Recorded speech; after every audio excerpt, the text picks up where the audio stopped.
Ismail Oliveira Ture.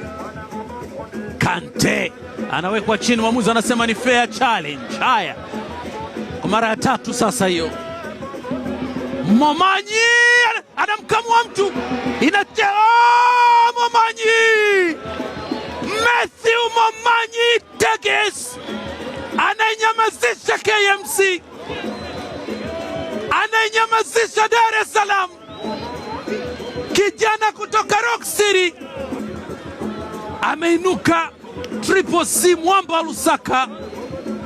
Chama kunako bench, angalia mpira alivyoutupa Kante.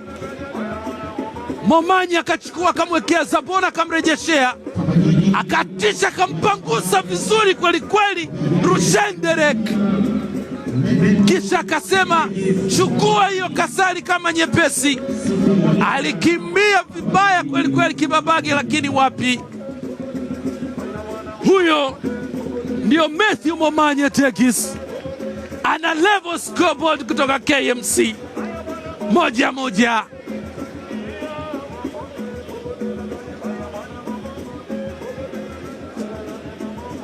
Hiyo ndio KMC analalama kwamba alifanyiwa madhambi kwa fourth official.